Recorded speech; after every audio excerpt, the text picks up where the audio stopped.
നമസ്കാരം. വെള്ളം വെള്ളം സർവത്ര തുള്ളി കുടിക്കാനില്ലത്രേ. ഇതാണ് അക്ഷരാർത്ഥത്തിൽ കൊല്ലം മീനത്തുചേരി പുത്തൻതുരുത്ത് നിവാസികളുടെ അവസ്ഥ. പൈപ്പ് പൊട്ടി കുടിവെള്ളം മുടങ്ങിയിട്ട് ദിവസം 11ആയി. അതിനിടെയാണ് കുടിവെള്ളം ശേഖരിക്കാൻ പോയ വള്ളം മറിഞ്ഞ് ഒരു വീട്ടമ്മയുടെ ദാരുണാന്ത്യമുണ്ടായത്. കുടിനീര് തേടി പോകുമ്പോൾ ഉണ്ടായ സന്ധ്യയുടെ മരണം ഏറ്റവും വേദനാജനകമാണ്. സംഭവമുണ്ടായി 2 ദിവസം പിന്നിട്ടു. എന്നിട്ടും പുത്തൻതുരുത്ത് നിവാസികൾക്ക് കുടിവെള്ളം ലഭ്യമാക്കാൻ ഒരു നടപടിയും സർക്കാരോ കോർപ്പറേഷനോ കൈക്കൊണ്ടിട്ടില്ല. ഇന്നും വലിയ പ്രതിഷേധമാണ് സ്ഥലത്തരങ്ങേറിയത്. കുടിവെള്ളത്തിനായി ദിവസങ്ങളോളം പ്രതിഷേധം നടത്തേണ്ടി വരുന്ന ഏറ്റവും ദൗർഭാഗ്യകരമായ അവസ്ഥയുള്ള കൊല്ലത്ത് നിന്നുള്ളത് 1ഉം 2ഉമല്ല, 3 മന്ത്രിമാരാണ്.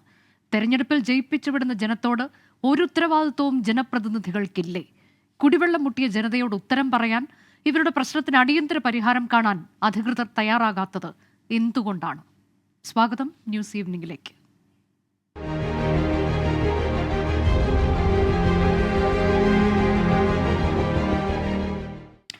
ഇന്നും വലിയ പ്രതിഷേധമാണ് സ്ഥലത്തുണ്ടായത്. ഷിബു ബേബി ജോണിന്റെ നേതൃത്വത്തിൽ RSP പ്രവർത്തകർ ദേശീയപാത ഉപരോധിച്ചുള്ള പ്രതിഷേധമായിരുന്നു. പിന്നീട് ഷിബു ബേബി ജോൺ ഉൾപ്പെടെയുള്ളവരെ പോലീസ് അറസ്റ്റ് ചെയ്ത് നീക്കി. ശാശ്വതമായ ഒരു പരിഹാരം ഉടൻ ഉണ്ടാകണം എന്നുള്ള തുരുത്ത് നിവാസികളുടെ ആവശ്യം ശക്തമാവുകയാണ്. ആദ്യം നമ്മൾ പോകുന്നത് ഞങ്ങളുടെ പ്രതിനിധി അരുൺരാജിലേക്കാണ്. അരുൺരാജ് ഉള്ളത് തോമസ് തുരുത്തിലാണ്. അരുൺരാജ്, എത്ര വലിയ പ്രതിസന്ധിയെയാണ് ഈ നാട്ടുകാർ അഭിമുഖീകരിച്ചുകൊണ്ടിരിക്കുന്നത് എന്നുള്ളതാണ് അരുൺരാജിന് മനസ്സിലായത്. 11 ദിവസമായി കുടിവെള്ളമില്ല എന്ന് പറയുന്നത് ഒരു ചെറിയ കാര്യമല്ല.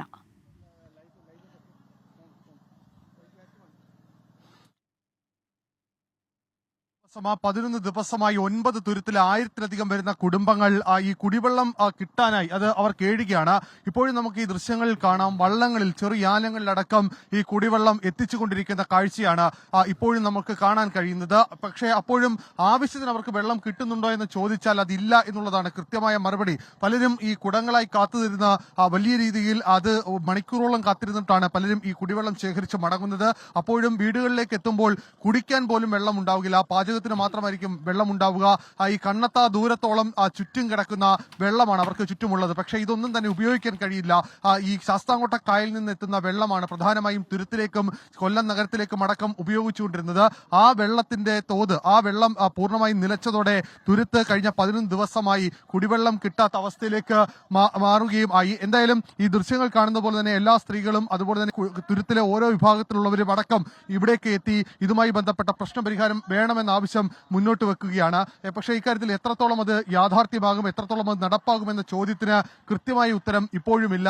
നമ്മൾ നേരത്തെ സൂചിപ്പിച്ചതുപോലെ തന്നെ വിവിധ തുരുത്തുകളിൽ നമ്മൾ എത്തുമ്പോൾ, ഞാനിവിടെ 7 ദിവസം മുമ്പാണ് മറ്റൊരു വാർത്തയുമായി ബന്ധപ്പെട്ട് തുരുത്തിലെത്തുന്നത്.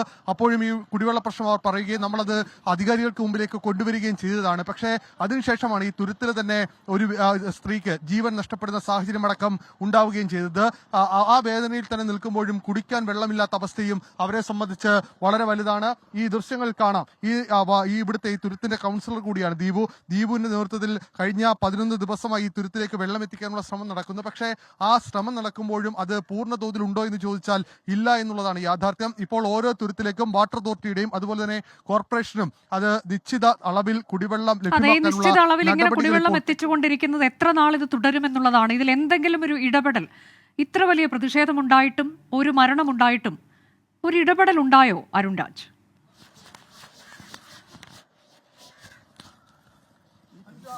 ഇപ്പോഴും ബാക്കിയായി തന്നെ നിൽക്കുകയാണ്. എന്തായാലും ഇതിൽ സാങ്കേതികപരമായ ചില പ്രശ്നങ്ങളുണ്ട്. മിഷണറീസ് അടക്കം കൊണ്ടുവരേണ്ടതുണ്ട്. ഈ പൈപ്പ് ലൈൻ അടക്കം പൂർത്തീകരിക്കാൻ എന്നതാണ് പ്രധാനമായും ഈ ഉദ്യോഗസ്ഥർ പറയുന്നത്. പക്ഷേ അത് ഉദ്യോഗസ്ഥരുടെ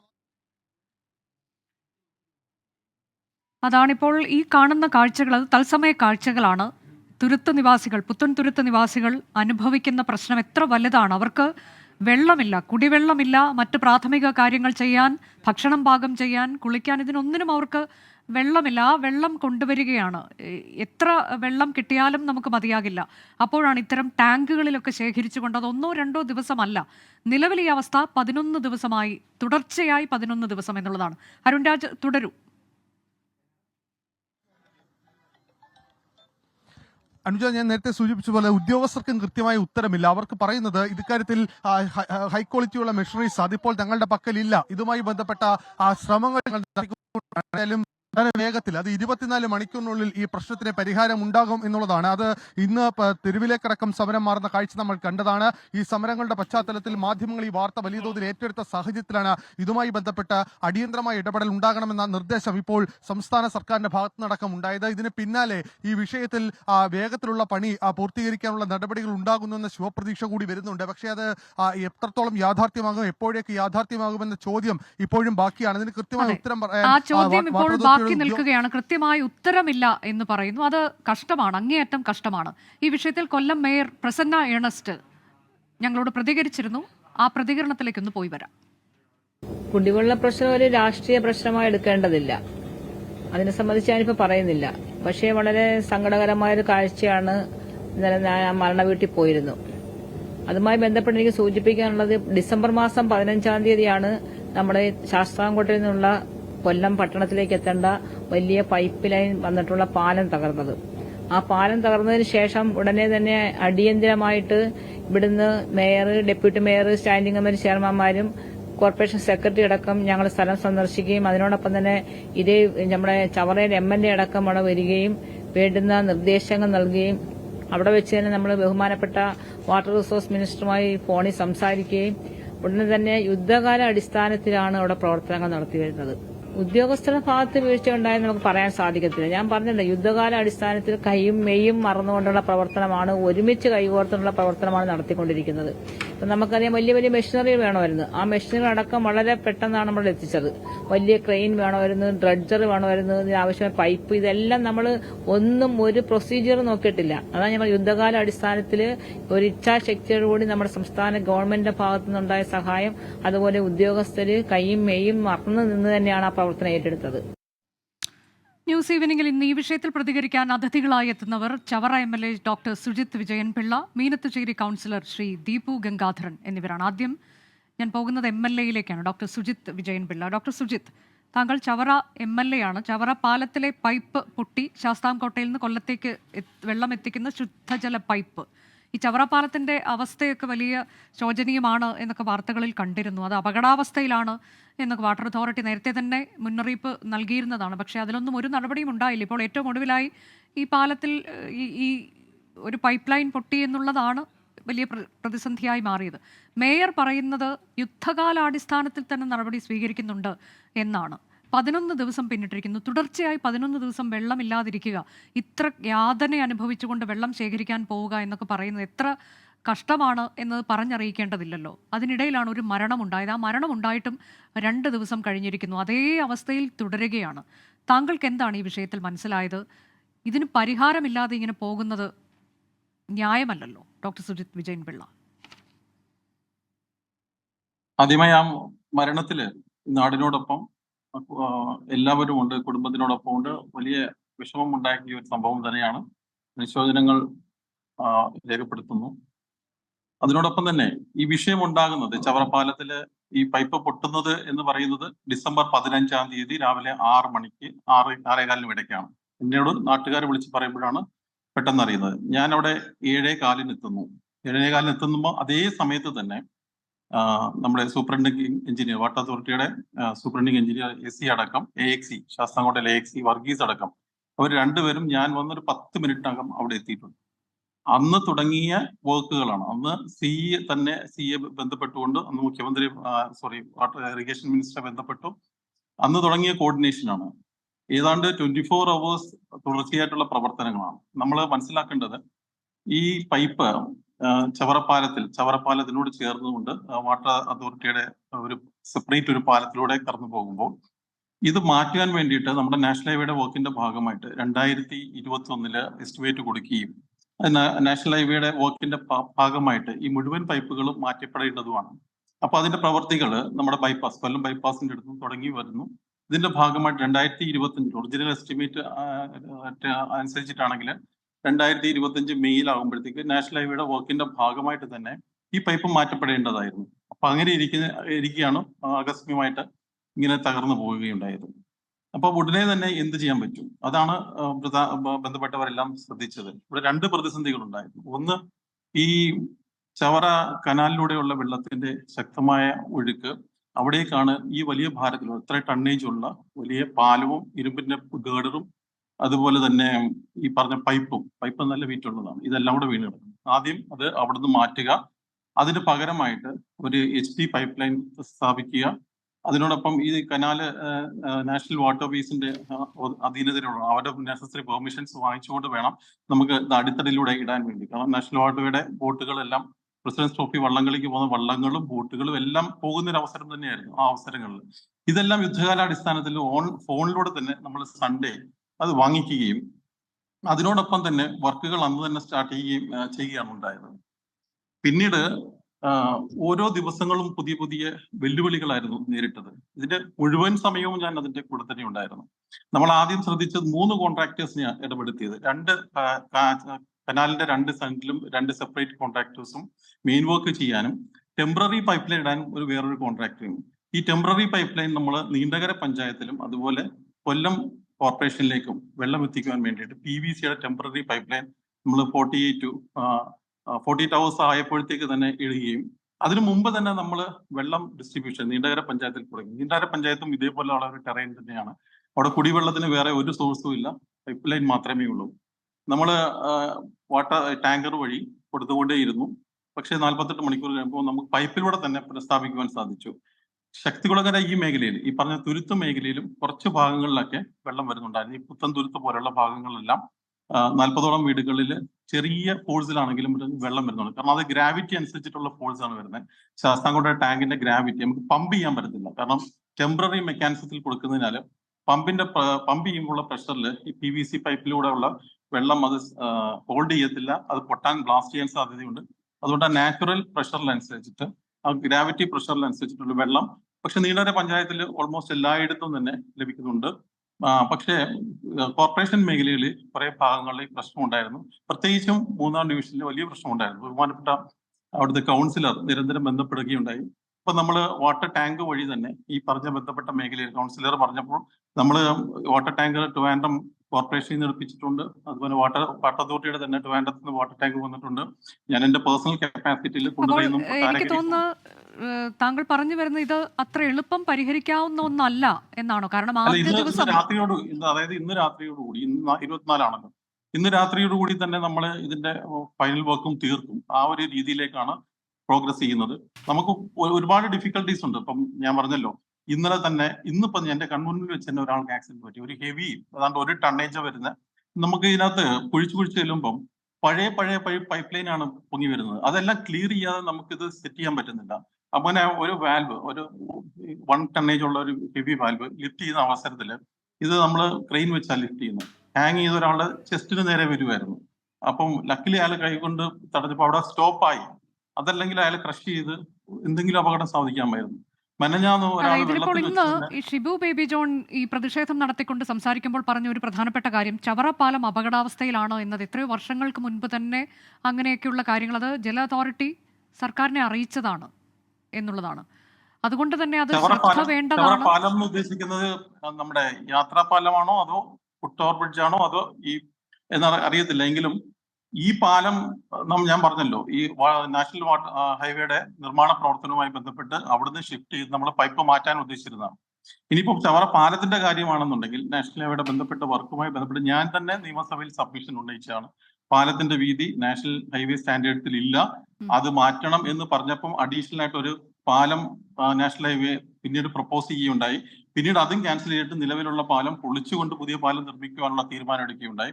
ഇനി അതിനോട് അഡ്ജസ്റ്റഡ് ആയിട്ട് ഒരു ഫുട് ഓവർ ബ്രിഡ്ജ് ഉണ്ട്. അതായിരിക്കും നേരത്തെ റിപ്പോർട്ട് അരുൺരാജ് ചൂണ്ടിക്കാണിച്ചത്.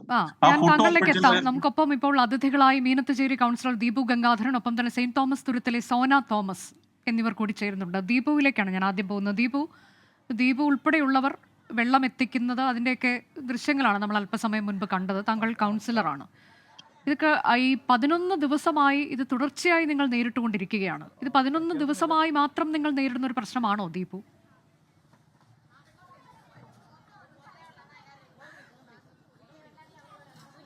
കേൾക്കുന്നില്ല കേട്ടോ. ഞാൻ പറയുന്നത് കേൾക്കുന്നുണ്ടോ ദീപുവിന്? ഹലോ, ഒരു സാങ്കേതിക പ്രശ്നമുണ്ടെന്ന് തോന്നി. ഞാൻ ദീപുവിലേക്ക് എത്താം. സോന, ഞാൻ പറയുന്നത് കേൾക്കാമോ?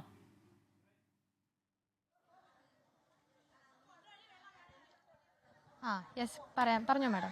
സോന സെന്റ് തോമസ് തുരുത്തിൽ താമസിക്കുന്നയാളാണ് അല്ലേ? ഹലോ, അതെ. ഇപ്പോ ഈ പ്രശ്നം കഴിഞ്ഞ 11 ദിവസമായി നിങ്ങൾ അനുഭവിച്ചുകൊണ്ടിരിക്കുകയാണ്. എത്ര വലിയ ബുദ്ധിമുട്ടിലാണ് നിങ്ങൾ? ഈ വെള്ളം എന്നുള്ളത് നമുക്കൊക്കെ അറിയാം, അത് എത്ര കിട്ടിയാലും നമുക്ക് മതിയാകില്ല. അപ്പോഴാണ് ഇങ്ങനെ നമ്മൾ കണക്ക് വെച്ചുകൊണ്ടൊക്കെ ദൂരെ ഇടങ്ങളിലേക്ക് പോയി വള്ളത്തിൽ പോയി വെള്ളം ശേഖരിക്കേണ്ട അവസ്ഥ എന്നൊക്കെ ഉള്ളത്. എത്ര വലിയ ബുദ്ധിമുട്ട് നിങ്ങൾ അനുഭവിച്ചുകൊണ്ടിരിക്കുകയാണ് സോന?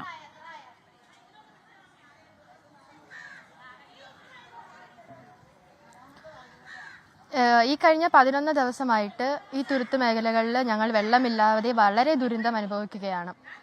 അപ്പം അതേസമയം എനിക്ക് പറയാനുള്ളത്, അടിവരയിട്ട് കേൾക്കേണ്ട ഭരണാധികാരികൾ അടിവരയിട്ട് ശ്രദ്ധിക്കേണ്ട ഒരു കാര്യമാണ്. അതായത് വേണമെങ്കിൽ ഇത് എത്രയും പെട്ടെന്ന് ശരിയാക്കാമായിരുന്നു, ഒരു മരണം ഒഴിവാക്കാമായിരുന്നു. ആ വേണമെങ്കിൽ എന്നൊരു വാക്ക് അടിവരയിട്ട് ഭരണാധികാരികൾ ചെവികൊള്ളേണ്ട ഒന്നാണ്. കാരണം അവർക്ക് നിർബന്ധമില്ല. എന്നെ സംബന്ധിച്ചിടത്തോളം എനിക്കതാണ് തോന്നുന്നത്, അവർക്ക് നിർബന്ധമില്ല. അതുകൊണ്ടാണ് ഇത്രയും ഈ പണി ഇത്രയും നീണ്ടുപോയതും നമുക്ക് വെള്ളം കിട്ടാതിരുന്നതും. ഒരുപക്ഷെ ഒരു തരത്തിലുള്ള ഭരണാധികാരിക്ക്, ഒരു തട്ടിലുള്ള ഭരണാധികാരിക്ക് അതിനെ കൊണ്ട് പറ്റുന്നില്ല എന്നുണ്ടെങ്കിൽ അതിനെ മുകൾ തട്ടിൽ അറിയിക്കുക. ഇത്രയും സാങ്കേതിക വിദ്യകളുള്ള നമ്മുടെ ഈ സമൂഹത്ത് വെള്ളമില്ലാതെ വെള്ളത്തിന് വേണ്ടി ബുദ്ധിമുട്ടി ഒരു ജീവൻ പോവുക എന്നത് ഒരു രാജ്യത്തിന് തന്നെ നാണക്കേടാണ്. നാണക്കേടെന്ന് മാത്രമല്ല, ഭരണാധികാരികൾക്ക് പുറത്തോട്ട് ഇറങ്ങി മുഖം കാണിച്ച് നടക്കാൻ പറ്റാത്ത രീതിയിലൊരു അവസ്ഥയാണ്. കാരണം അവർക്കത് കഴിയുമായിരുന്നെങ്കിൽ, അവരെ കൊണ്ടത് സാധിക്കുമായിരുന്നെങ്കിൽ, അവർ മുൻപിട്ട് ഇറങ്ങിയിരുന്നെങ്കിൽ ഒരിക്കലും ഒരു ജീവൻ ഇവിടെ പോകില്ലായിരുന്നു. അവർക്ക് വേണമായിരുന്നില്ല, അവർക്ക് നിർബന്ധമില്ലായിരുന്നു. കാരണം എങ്ങനെയെങ്കിലും എപ്പോഴെങ്കിലും വെള്ളം എത്തിച്ചാൽ മതി എന്നൊരു ചിന്ത അവരുടെ ഉള്ളിലുള്ളത് കൊണ്ട് മാത്രമാണ് ഇത്രയും വൈകിട്ട് പോലും ഞങ്ങൾക്ക് വെള്ളം എത്തിയിട്ടില്ല. ഈ നിമിഷം വരെയും വെള്ളം എത്തിയിട്ടില്ല. ഇപ്പോഴും ഇങ്ങനെ തന്നെയാണ് പോയിക്കൊണ്ടിരിക്കുന്നത്. ഇങ്ങനെയാണ് പോകുന്നതെന്ന് പറയുമ്പോൾ സോന, ഒന്ന് വിശദീകരിക്കാമോ? അതായത് ഇപ്പോൾ രാവിലെ നിങ്ങൾ വള്ളത്തിൽ പോകുന്നു, എന്നിട്ട് കടത്ത് വള്ളത്തിൽ നിന്ന് വെള്ളം ശേഖരിച്ചുകൊണ്ട് തിരികെ, ഇങ്ങനെ ഒരു അവസ്ഥയിൽ തന്നെയാണോ നിങ്ങൾ ഈ കഴിഞ്ഞ ദിവസങ്ങളിലെല്ലാം ജീവിക്കുന്നത്?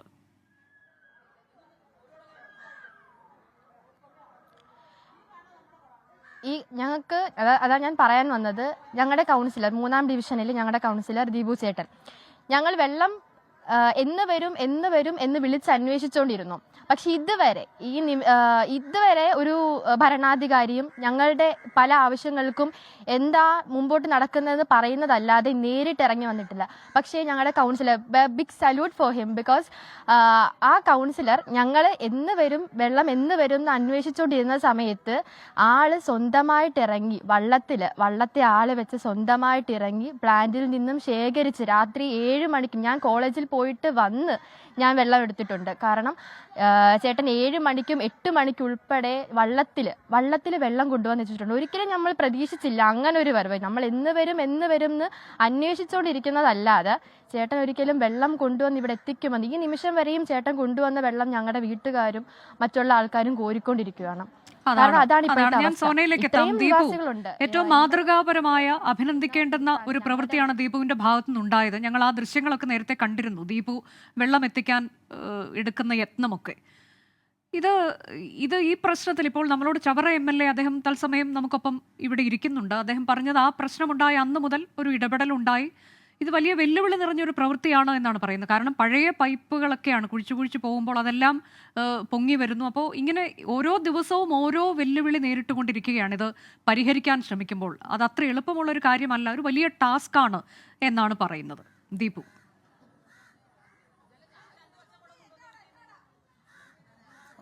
തീർച്ചയായിട്ടും ഇപ്പോൾ നമുക്ക് ഏകദേശം കുടിവെള്ളം പ്രശ്നം ഉണ്ടായത് ഏകദേശം ഇന്നിപ്പോൾ 11 ദിവസം ആവുകയാണ്, 10-11 ദിവസം ആവുകയാണ്. അപ്പോൾ അന്ന് തൊട്ട് നമുക്ക് കഴിഞ്ഞ മുന്നത്തെ ഞായറാഴ്ച ഈ വിഷയം ഉണ്ടായ സമയം തൊട്ട് തന്നെ അറിയാം നമുക്കിത് പെട്ടെന്ന് പരിഹരിക്കാൻ പറ്റുന്ന ഒരു വിഷയമല്ല എന്നുള്ള കാര്യം.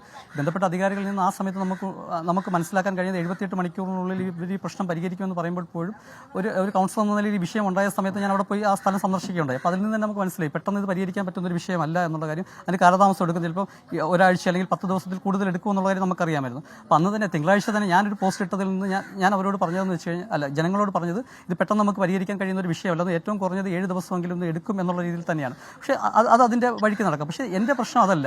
ഇങ്ങനൊരു വിഷയമുണ്ട്, ഇത് എങ്ങനെ നമുക്ക് പരിഹരിക്കാൻ കഴിയും, അതിന് പരിഹരിക്കാൻ കഴിയുന്ന മാർഗ്ഗങ്ങളുണ്ടായിരുന്നു. അത് തദ്ദേശഭരണ സ്ഥാപനങ്ങളായിരുന്നു അത് ഏറ്റെടുക്കേണ്ടിയിരിക്കുന്നത്. ഒരു കൗൺസിൽ എന്ന നിലയിൽ തന്നെ ഞാൻ പറയാം, ഈ ഒരു വിഷയത്തിൽ കൊല്ലം കോർപ്പറേഷൻ തീർത്തും പരാജയമാണ് എന്ന് പറയാം. കാര്യം കൊല്ലം കോർപ്പറേഷൻ്റെ കയ്യിൽ ഉണ്ടായിരുന്നത് 4-5 വാട്ടർ ടാങ്കുകൾ മാത്രമായിരുന്നു. എൻ്റെ ഈ ശക്തികുളങ്ങര സോണൽ പരിധിയിൽ വരുന്ന 7 ഡിവിഷനുണ്ട്. 7 ഡിവിഷനുകളിൽ പൂർണ്ണമായിട്ടും കുടിവെള്ളം ഈ ചർച്ച തുടങ്ങുമ്പോൾ താങ്കൾ അത് കേട്ടോ എന്ന് എനിക്കറിയില്ല. പ്രസന്ന ഏണസ്റ്റ് നമ്മളോട് പ്രതികരിക്കുമ്പോൾ പറയുന്നത് ഇതൊരു രാഷ്ട്രീയ പ്രശ്നമാക്കി മാറ്റരുത്, യുദ്ധകാലാടിസ്ഥാനത്തിൽ തന്നെ എല്ലാ നടപടികളും കൈക്കൊള്ളുന്നുണ്ട് എന്നാണ് അവർ വ്യക്തമാക്കിയത്. ദീപു, അല്ല, ഇതിൽ നിന്ന് വെച്ച് കഴിഞ്ഞാൽ ഇങ്ങനൊരു വിഷയം ഉണ്ടായ സമയം മറ്റുള്ള ഡിവിഷനുകൾ പോലെയല്ല എൻ്റെ ഡിവിഷൻ. മൊത്തത്തിൽ 9 തുരുത്തുകളുണ്ട്, ജനവാസമുള്ള 9 തുരുത്തുകൾ, ഏകദേശം 600ഓളം കുടുംബങ്ങൾ താമസിക്കുകയാണ്. ഈ പ്രശ്നം ഉണ്ടായതിൻ്റെ 3ാമത്തെ ദിവസം, എനിക്കൊന്ന് ചൊവ്വാഴ്ചയാണെന്ന് തോന്നുന്നു, ഞാൻ കൃത്യമായിട്ട് മേയറുടെ ഓഫീസിൽ പോയി, മേയർ ഇല്ലായിരുന്നു, അവർ PA കൊണ്ട് മേയറെ വിളിപ്പിച്ചു. ഇന്ന പോലെ വിഷയങ്ങളാണ് എന്നും ഇത് അടിയന്തരമായി പരിഹരിക്കുന്നതിന് വേണ്ടി നമുക്ക് വള്ളങ്ങളിൽ വെള്ളം എത്തിച്ചാൽ മാത്രമേ ഈ പ്രശ്നം പരിഹരിക്കാൻ കഴിയുള്ളൂ, അടിയന്തരമായി അതിനുള്ള വേണ്ട ഒരു നടപടികൾ കൈക്കൊള്ളണമെന്ന് പറഞ്ഞു. അത് മേയറെ കാണുന്നതിന് മുമ്പ് സെക്രട്ടറി വിളിച്ച് ഈ കാര്യം ഞാൻ ബോധ്യപ്പെടുത്തിയിട്ടുണ്ടായിരുന്നു. അത് കഴിഞ്ഞ് HS പോയി കണ്ട് അവിടെ ഇരുന്നുകൊണ്ട് തന്നെ ഞാൻ ചെല്ലുന്നതിന് മുമ്പ് സാർ അത് ഫയലാക്കിയിട്ടുണ്ടായിരുന്നു. ഫയലാക്കി വിട്ടിട്ട് ഇന്നേക്ക് ഇപ്പോൾ 7 ദിവസമായി. ഞാൻ ഇന്നലെ മനസ്സിലാക്കുന്നതെന്ന് വെച്ചാൽ കൃത്യമായിട്ട് ഇതിന് അധികാരപ്പെട്ട HIയുടെ അക്കൗണ്ടിലേക്ക് എമൗണ്ട് എത്തിയിട്ടില്ല എന്നുള്ള കാര്യമാണ്.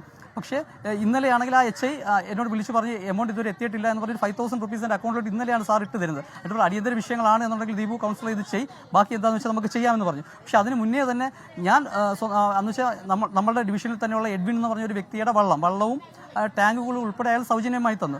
നമ്മൾ പല സ്ഥലങ്ങളിൽ പോയി വെള്ളം കളക്ട് ചെയ്ത്, ഇരട്ടക്കട എന്ന് പറഞ്ഞ സ്ഥലത്ത് പോയി അവിടുന്ന് വെള്ളം കളക്ട് ചെയ്തുകൊണ്ട് വന്ന് വാട്ടർ അതോറിറ്റി തരുന്ന വെള്ളങ്ങൾ കളക്ട് ചെയ്ത് ഈ തുരുത്തുകൾ നമ്മൾ കൊണ്ടെത്തിക്കുകയാണ്. പക്ഷേ ഇതിനുള്ള ചിലവെന്ന് വെച്ച് കഴിഞ്ഞാൽ 1-2 ജോലിക്കാർ നമ്മൾ വെക്കുകയാണെങ്കിൽ അവർക്ക് 1,200 അല്ലെങ്കിൽ 1,300 ഒരാൾക്ക് നമുക്ക് കൂലി കൊടുക്കണം. ഒരു ദിവസത്തെ നമ്മൾ നിസ്സാരമായി പറയുന്ന വെള്ളം ഒരിടത്ത് നിന്ന് വെള്ളം എടുത്ത് വേറെടുത്ത് കൊണ്ടുപോകുന്ന രീതിയിലല്ല. ഈ വള്ളത്തിൽ വെള്ളം കൊണ്ടുവരുന്നത് തന്നെ റിസ്ക്കാണ്. കൂടാതെ കുറെ പാത്രങ്ങൾ, കന്നാസുകൾ, ഇങ്ങനെയൊക്കെയുള്ള ചെലവുകൾ വേറെയും ഉണ്ടല്ലേ ദീപു? ഒരു വട്ടം നമുക്ക് അല്ല, ടാങ്ക് ഉൾപ്പെടെയാണ് നമുക്ക് കിട്ടുക. അപ്പോൾ അതിൽ നമുക്ക് ഒരു ദിവസം നമ്മൾ അടിക്കണമെങ്കിൽ ഏകദേശം ഒരു 5,000 രൂപയ്ക്കകത്ത് നമുക്ക് ചിലവ് വരും. ഈ ആളുകളുടെ ഫുഡ് ഉൾപ്പെടെയുള്ള കാര്യങ്ങൾ, അല്ലെങ്കിൽ ഇതിൽ വള്ളത്തിലടിക്കാനുള്ള എണ്ണ, മോട്ടർ ഉൾപ്പെടെ വെച്ചിട്ടാണ് നമ്മൾ ഈ വെള്ളം കരയ്ക്കോട്ട് എത്തിച്ചു കൊടുക്കുന്നത്. പക്ഷേ അവിടെയും പ്രശ്നം ഇതല്ല. നമുക്കുള്ള ഈ 9 തുരുത്തുകളുള്ളത് 4 തുരുത്തുകളിൽ മാത്രമേ ഈ സൈഡ് വാൾ പോലെ നമുക്ക് റോഡ് കെട്ടിയിട്ടുള്ളൂ. അപ്പോൾ അവിടെ നമുക്ക് ഈ വെള്ളം കൊണ്ടുവന്ന് അടിപ്പിക്കാം. ബാക്കിയുള്ള ഭാഗങ്ങളിൽ കടവുകളിൽ മാത്രമേ ഈ വെള്ളം എത്തിക്കാൻ കഴിയത്തുള്ളൂ. ബാക്കി ഉൾപ്രദേശങ്ങളിലോട്ട് ആളുകൾക്ക് കൃത്യമായിട്ട് വഴികളില്ല. ഇങ്ങനെയുള്ള ബുദ്ധിമുട്ടുകൾ വരും. ഇവർക്ക് വെള്ളം എടുക്കാനായിട്ടുള്ള ഒരു ബുദ്ധിമുട്ടുകൾ വരും. അപ്പോൾ ഈ 2 ദിവസം മുമ്പ് മരണം നടന്ന സ്ഥലത്തും ഇതേപോലുള്ള അവസ്ഥയാണ്. നമുക്ക് വെള്ളം അടുപ്പിച്ച് വെള്ളം കൊണ്ടുവെത്തിക്കാനുള്ള സാഹചര്യമില്ല. അപ്പോൾ അവിടെ നമ്മൾ ഏർപ്പാടാക്കിയെന്ന് വെച്ചാൽ കോർപ്പറേഷൻ്റെ 2 കടത്ത് വള്ളങ്ങളുണ്ടായിരുന്നു. അതിൽ ഒരു കടത്ത് വള്ളം കടത്തിറക്കാനും മറ്റൊരു കടത്ത് വള്ളത്തിൽ ആർക്കാണോ വെള്ളം വേണ്ടത് അവർ ഈ കന്നാസുമായിട്ട് കടത്ത് കടവിൽ വരികയാണെങ്കിൽ അടുത്തുള്ള പ്ലാന്റുകളിൽ നമുക്ക് ഒരുപാട് ഐസ് പ്ലാന്റുകളുണ്ട്. ആ പ്ലാന്റ് മുതലാളിമാരെയൊക്കെ നമ്മൾ നേരത്തെ മുൻകൂട്ടി തന്നെ ഞാൻ വിളിച്ചു പറഞ്ഞിട്ടുണ്ടായിരുന്നു. ആര് വന്നു കഴിഞ്ഞാൽ അവർ കൃത്യമായിട്ട് വെള്ളം കൊടുക്കണമെന്ന്. പക്ഷേ അവരെല്ലാം വളരെ അഭിമാനത്തോടെ ഞാൻ പറയുകയാണ്, ഒരാൾ പോലും ഒന്നും പറയാതെ അവർക്ക് ആവശ്യമുള്ള കണക്കിന് വെള്ളം ഈ പ്ലാന്റുകളെല്ലാം കൊടുത്തിട്ടുണ്ടായിരുന്നു. അപ്പോൾ ഈ വെള്ളം ശേഖരിച്ച് കടത്ത് വള്ളത്തിൽ വെള്ളം ശേഖരിച്ച് അവരുടെ വീടിന് അടുത്ത് എവിടെയാണോ ഈ വെള്ളം അടുപ്പിക്കാൻ കഴിയുന്നത് അവിടെ അടുപ്പിച്ച് കൊടുക്കണമെന്ന് കടത്തുകാരോട് ഞാൻ പറഞ്ഞിട്ടുണ്ടായിരുന്നു. അതേ രീതിയിൽ തന്നെ നല്ല രീതിയിൽ തന്നെയാണ് വർക്ക് പോയിക്കൊണ്ടിരുന്നത്. പക്ഷേ അതിദാരുണമായിട്ടാണ് അന്ന് അത് സംഭവിച്ചത്. അപ്പൊ ഇതിൽ നിങ്ങൾ പ്രധാനമായും പറയുന്നത് കോർപ്പറേഷന്റെ ഭാഗത്തു നിന്നൊക്കെ വലിയ അനാസ്ഥ ഇക്കാര്യത്തിൽ കുടിവെള്ളം എത്തിക്കുന്ന വിഷയത്തിലൊക്കെ ഉണ്ട് എന്നുള്ളതാണല്ലേ ദീപു?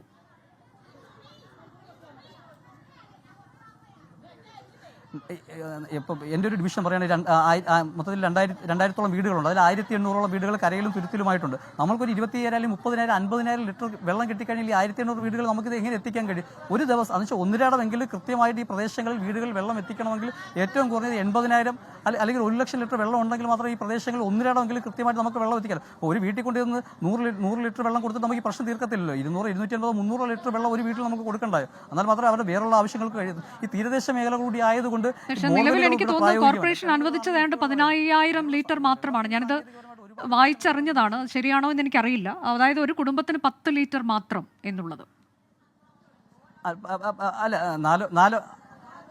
അല്ല 4-5 ടാങ്കർ വെള്ളം വരികയാണെങ്കിൽ 5,000 ആണെങ്കിൽ 25,000 ലിറ്റർ വെള്ളം വരും. പക്ഷേ ഇതിൽ വാട്ടർ അതോറിറ്റി ഭാഗത്ത് നമുക്ക് അനുകൂലമായിട്ടുള്ള നിലപാടാണ് ഉണ്ടായിരുന്നത്. വാട്ടർ അതോറിറ്റി പുറത്തുനിന്ന് വാടക എടുത്ത ടാങ്കറിൽ ഉൾപ്പെടെ വെള്ളം തന്നതുകൊണ്ടാണ് കുറച്ചെങ്കിലും നമുക്ക് ഈ പ്രശ്നം പരിഹരിക്കാൻ കഴിയും. പിന്നെ പുറത്തുനിന്ന് ടാങ്കറുകൾ എടുത്ത് നമ്മൾ വാട്ടർ അതോറിറ്റിയുടെ ഏത് പമ്പ് ഹൗസിൽ പോയി കഴിഞ്ഞാൽ വെള്ളം തരുത്തക്ക രീതിയിൽ AE ആയാലും SE ആയാലും ഉൾപ്പെടെയുള്ളവരുടെ ഭാഗത്ത് നിന്ന് അനുകൂല നിലപാടാണ് നമുക്കുണ്ടായിരുന്നത്. ഇന്നും വാട്ടർ അതോറിറ്റി പുറത്തുനിന്ന് എടുത്ത് വാടകയ്ക്ക് എടുത്ത ടാങ്കറിലാണ് ഞാൻ ഇന്ന് വെള്ളം അടിച്ചുകൊണ്ടിരിക്കുന്നത്. കോർപ്പറേഷൻ്റെ 4 ടാങ്കർ വെള്ളം എനിക്ക് ഇന്ന് കിട്ടി. 15,000 ലിറ്റർ വെള്ളം കോർപ്പറേഷൻ തന്നു. വാട്ടർ അതോറിറ്റി ഏകദേശം 30,000-ഓളം ലിറ്റർ വെള്ളമാണ് ഇന്ന് എനിക്ക് തന്നത്. അതെ, ഞാനൊരു ഇടവേള എടുക്കുന്നു. ഇടവേളയ്ക്ക് ശേഷം വേഗം മടങ്ങിയെത്താം. മീനത്തുചേരി പുത്തൻതുരുത്ത് നിവാസികളുടെ കുടിവെള്ള പ്രശ്നം അതാണ് നമ്മൾ ചർച്ച ചെയ്തുകൊണ്ടിരിക്കുന്നത്. ചവറ MLA ഡോക്ടർ സുജിത് വിജയൻ പിള്ള തുടരുന്നുണ്ട്. ഡോക്ടർ സുജിത്, ഇന്നിപ്പോൾ ഷിബു ബേബി ജോൺ പറഞ്ഞ മറ്റൊരു കാര്യം ഞാൻ വളരെ ചുരുക്കിയൊന്ന് പറയാം. അതായത് 3 പദ്ധതികൾ അദ്ദേഹം നിർദ്ദേശിച്ചിരുന്നു. മീനാട് പദ്ധതി 2021 കമ്മീഷൻ ചെയ്യുമെന്ന് പറഞ്ഞതാണ്, പക്ഷേ അത് നടന്നിട്ടില്ല. ജപ്പാൻ കുടിവെള്ള പദ്ധതി, കൂടാതെ കല്ലടയാറ്റിൽ നിന്ന് വെള്ളം കൊല്ലത്തേക്ക് എത്തിക്കുന്ന പദ്ധതി. ഈ 3 പദ്ധതികൾ ഉണ്ടായിരുന്നിട്ട് ഒന്നുപോലും ചെയ്യാൻ സർക്കാരിന് കഴിഞ്ഞിട്ടില്ല. ഇപ്പോൾ അധികാരത്തിൽ തുടരുന്നിട്ട് ഇത്രയും വർഷമായി ഒന്നും ചെയ്യുന്നില്ല എന്ന് പറയുമ്പോൾ ഇത്തരം പദ്ധതികളിലേക്കൊക്കെ പോകേണ്ടത് പ്രത്യേകിച്ച് ഇങ്ങനെയൊക്കെയുള്ള മേഖലകളിൽ താമസിക്കുന്ന ആളുകളെ സംബന്ധിച്ച് വളരെ പ്രധാനപ്പെട്ട ഒരു കാര്യമല്ലേ? ഇപ്പോൾ ഈ പ്രശ്നം അത് പരിഹരിച്ചാൽ പോലും ഇതിലേക്കൊക്കെ പോകേണ്ട സമയം കഴിഞ്ഞില്ലേ?